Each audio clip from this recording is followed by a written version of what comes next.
Dear ladies and gentlemen, I would like to thank the representatives of Maison de Porte for inviting me to this conference titled United for Equality Against the National Preferences.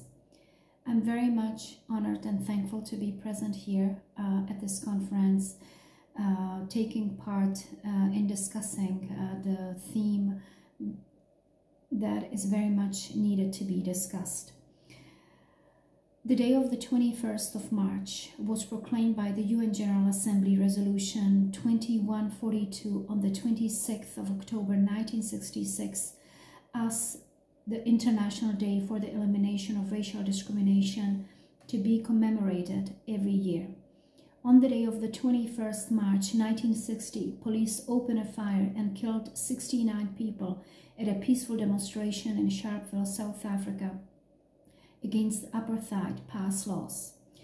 Proclaiming the day in 1966 by the UN signified the struggle to end the policy of apartheid in South Africa.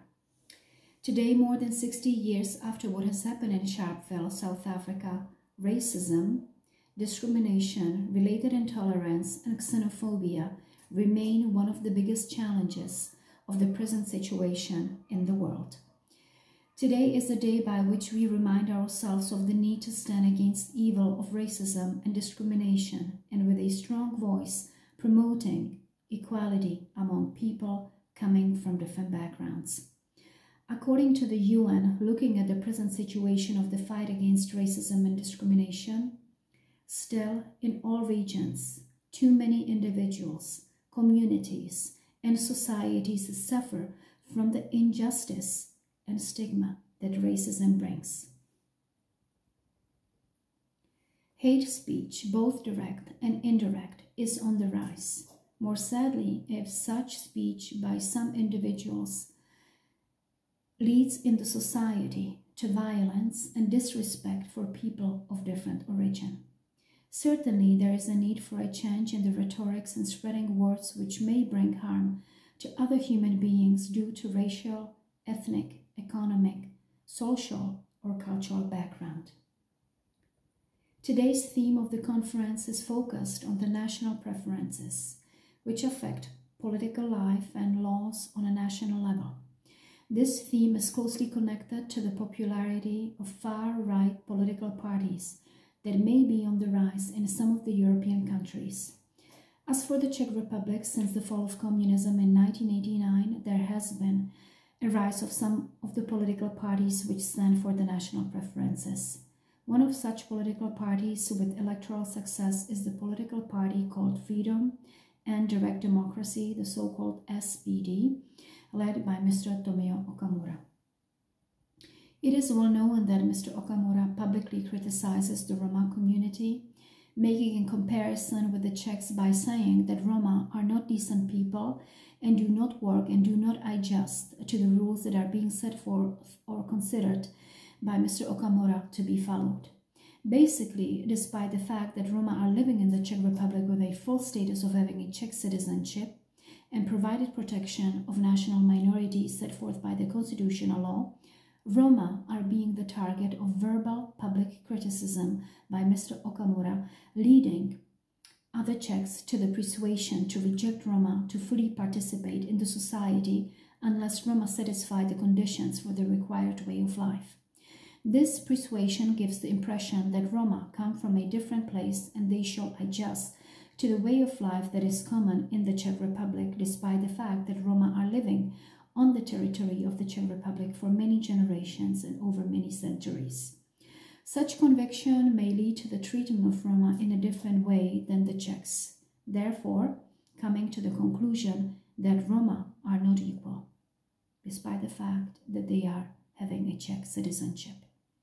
One may look at the conviction being presented by Mr. Okamura as a denial of the equal legal status of Roma not being considered as other Czechs. Mr. Okamura's political party won in total 20 seats in the Czech Chamber of Deputies in the last elections, which took place in the year 2021.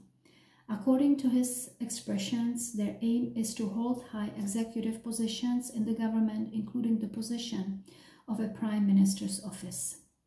Mr. Okamura himself announced his intention to run for the presidential elections in the year 2013, but with no success.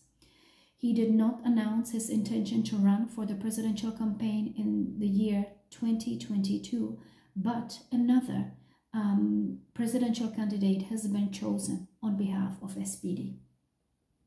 Though the far-right political agenda is enjoying limited success in the Czech Republic, the tendency to promote the far-right political agenda is on the rise, concretely when it comes to the mentioned SPD political party.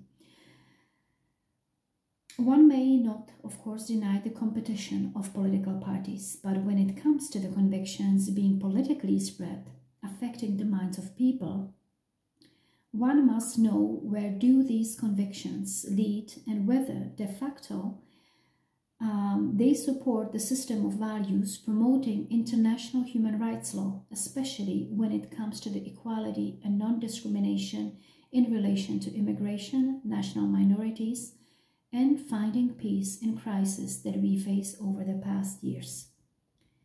Democracy may be at its crossroads, but one must not lose hope that things will improve if we stand still for the values that unite people, values that are the core foundation of human rights belonging to every human being, thus and still believing that human rights and peace will prevail despite the crisis that we may face in today's world and in Europe, to be concrete. Yes, we are different. We may come from different countries, different backgrounds, different cultures, different life experiences in different countries, but we are all equal human beings. That applies also to the lives of the people who are the target of some of the political leaders who call for their rejection in the society. Thank you for your attention.